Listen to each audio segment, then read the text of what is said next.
She had typed only 2 words to her mother: "Call 911." But she never pressed send. In December 2023, Sara Ashley Gama posted a photo to Facebook with the caption, "The best presents I could ask for." In the picture, the 38-year-old marketing director stood beside her husband, Jean Carlos Aponte, her hand resting on her pregnant belly. Their 2-year-old son, Ethan, played in the background. They looked like any other young family preparing for the arrival of a new baby. To their neighbors in the Jacaranda Lakes community of Plantation, Florida, the Apontes seemed perfect. John, a 40-year-old Marine Corps veteran who had served in Iraq, could often be seen walking through the neighborhood with Ethan perched on his shoulders. Gilda Howell, who lived across the street, would later say, "He was always outside with Ethan. They played all the time. I never heard anything wrong. They were very nice people." Sara had built a successful career at Nova Southeastern University, establishing herself in the advertising world with a proven track record in developing campaigns and building client relationships. She balanced ambition with warmth, leading team meetings in the morning and reading bedtime stories to her son at night. But behind the carefully curated social media posts and friendly waves to neighbors, a darkness was growing. Jean Carlos Aponte carried invisible wounds. His deployment to Iraq had left him with PTSD, a diagnosis he had only recently received from a Veterans Affairs hospital. He struggled with sleep, relying on Ambien and melatonin to find rest. Beyond the PTSD, he bore the scars of a traumatic brain injury from a fight years earlier, leaving him in constant pain and battling depression. His mother and sister would later tell investigators he had become increasingly aggressive. What Sara's family didn't know was that Jean had a history of violence. His ex-wife, who had divorced him in 2015 after just over a year of marriage, painted a very different picture. She explained, "After we got married is when he started exhibiting some scary signs. Besides being verbally abusive, it got to a point where it was physical." She recounted specific incidents. She said, "He would grab me the wrong way. He would push me to the floor. I know one time he slammed the door on my arm because he was very mad. It got to a point where I was scared all the time." Despite these red flags, Sara's family saw only the good in Jean. Her parents had never witnessed any violence or aggression. Her father described Jean as a great husband and loving father. On March 25, 2024, Sara's parents visited the family at their home on Northwest 97th Avenue. They spent time with their daughter and grandson, watching Ethan play and holding the 4-month-old baby who had been born just months earlier. According to the police affidavit, everyone appeared to be in good spirits and happy. Sara's parents drove home that evening, making plans to see Sara and the children again soon. Jean was supposed to drop off one of the children every Tuesday and Thursday, a routine they had established. They had no way of knowing it would be the last time they would see their daughter alive. Tuesday morning, March 26, 2024, Sara's parents waited for Jean to arrive with one of the children, just as he did every Tuesday and Thursday around 11 in the morning. But 11 o'clock came and went. Then noon. Still no Jean. Still no phone call. Sara's father tried calling his daughter. No answer. He tried Jean's number. Nothing. This wasn't like Sara. She always answered her phone. They decided to drive to the house in Jacaranda Lakes. When they pulled into the driveway, John's car sat in its usual spot. The house looked quiet in the midday sun. Sara's father rang the doorbell. Inside, the family's dog began barking frantically, and then they heard it. The baby was crying. But this wasn't normal fussing. This was the sound of a child who had been crying for hours, a child in distress. Sara's father would later tell detectives, "I could tell by the baby's cry that something was wrong." They had the code to the digital lock. Sarah's father punched in the numbers with shaking hands. The lock clicked open. The moment they stepped inside, they knew. Toys were scattered in the play area. Their 4-month-old grandson, Evan, sat in his swing crying desperately, his face red from hours of tears. On the kitchen counter sat a half-eaten bagel and a plate with bite-sized pieces of food. Next to them, stained with blood, were 2 kitchen knives. Sarah's father moved towards the kitchen to find a bottle for the baby, but what he found instead would shatter his world into pieces. Sara lay on the kitchen floor, motionless. Blood covered her body, pooled beneath her, splattered on the walls and floor around her. He called 911, his voice breaking. In the background of the recording, Sarah's mother could be heard screaming. As he spoke to the dispatcher, Sarah's father moved deeper into the house, looking for Ethan. In the master bedroom, John Carlos Aponte lay on the floor in his nightclothes, soaking wet, unconscious. His breathing was laboured. Empty prescription pill bottles were scattered around him. But where was Ethan? Plantation police arrived within minutes. Officers found Sarah on the kitchen floor, cold to the touch. Her face and neck were covered in wounds. She had been dead for hours. Officers gave John Narcan. His pulse was faint but present. They called for an ambulance. But they still hadn't found Ethan.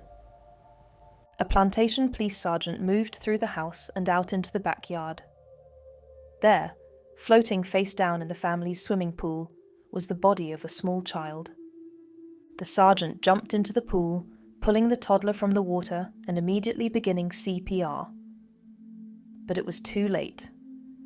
Ethan Aponte, who would have turned 3 years old in just a few weeks, was already gone. Paramedics transported Jean to HCA, Florida Westside Hospital, in critical condition. Crime scene investigators descended on the house, beginning their work of documenting everything. What they discovered told the story of a brutal, premeditated attack. The medical examiner's report revealed the full horror. Sara Ashley Gama had been stabbed 28 times. The wounds covered her face, neck, and abdomen. One wound to her neck was so severe it appeared to have been torn open. She had defensive wounds on both hands, evidence that she had fought desperately to protect herself. Ethan Aponte had suffered 4 deep stab wounds to the front of his neck. He also had a defensive wound on his left hand. The 2-year-old had tried to protect himself. His cause of death was listed as both sharp force injury and drowning. He had been stabbed and then either thrown or pushed into the pool. The house itself told a story of violence. Bloody footprints tracked through the hallway. Pools of blood marked the master bedroom. 2 kitchen knives, covered in blood, sat on the counter. While Jean lay unconscious in the hospital, detectives pieced together the final hours. Surveillance video from a camera in the infant's room captured audio of a woman arguing with someone shortly before 8 o'clock on the morning of March 26th. The conversation was heated, focused on custody and divorce. By 8:30, a child could be heard screaming, terrified and desperate, then coughing, then silence. Detectives recovered both cell phones from a lake behind the house, where Jean had thrown them. Forensic experts extracted messages from Facebook Messenger and WhatsApp. The messages revealed that since March 25th, the only thing Sara and Jean had discussed was his affair. Sarah had discovered her husband had been unfaithful during a trip to Colombia for his father's funeral. In one message, Sara wrote to Jean, "So, let me ask you, when you went to Colombia for your dad's funeral, what happened there, because there are tons of escorts there?" Jean's response was an admission. He wrote, "I understand I broke a trust." Sara's search history from the days before revealed her plans. The night before she died, she Googled, "Just found out my husband cheated on me years ago."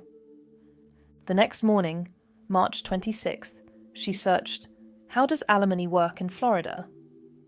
She used an online alimony calculator.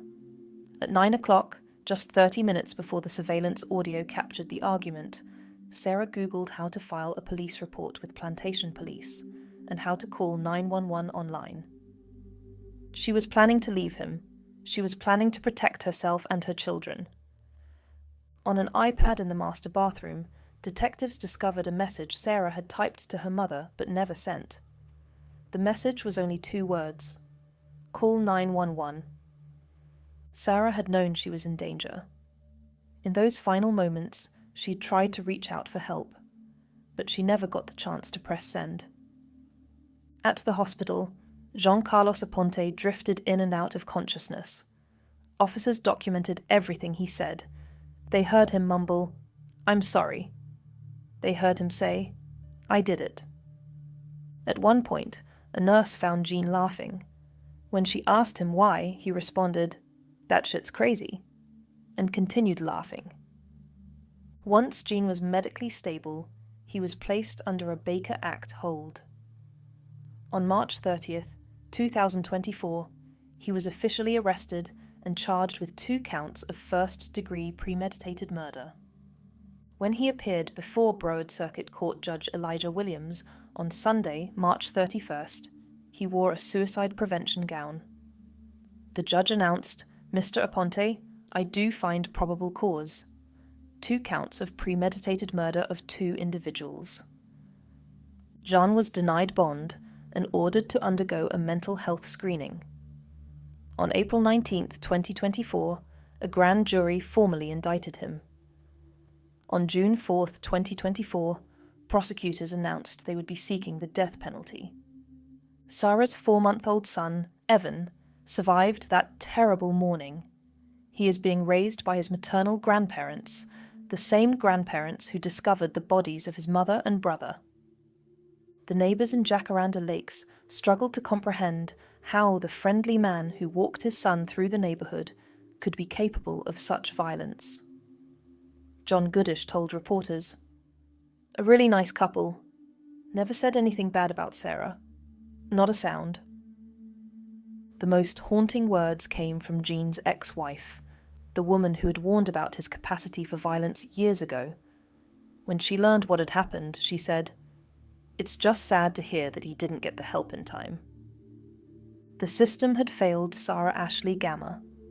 Jean's history of domestic violence had been documented in his first marriage, yet it never prevented him from starting a new family.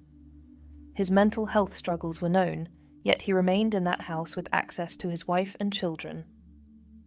On the morning of March 26th, Sara had been preparing to leave. She had researched divorce, calculated alimony, and looked up how to contact the police. She had been taking the steps to protect herself, but she ran out of time. Sara Ashley Gama was 38 years old. She was a marketing professional, a mother, a daughter, a friend.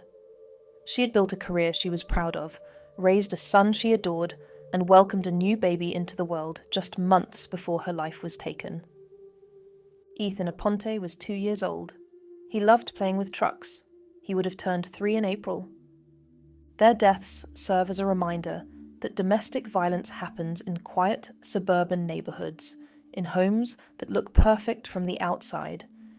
It happens when warning signs are ignored, when victims are too afraid or too hopeful to leave before it's too late. As prosecutors prepare to seek the ultimate penalty against Jean Carlos Aponte, Sara's family is left to raise Evan while keeping the memory of his mother and brother alive. They attend court hearings, waiting for a justice that will never truly satisfy the hole left in their hearts. John Carlos Aponte remains incarcerated at Broward County Main Jail awaiting trial. The state is seeking the death penalty. The case is ongoing as of February 2026.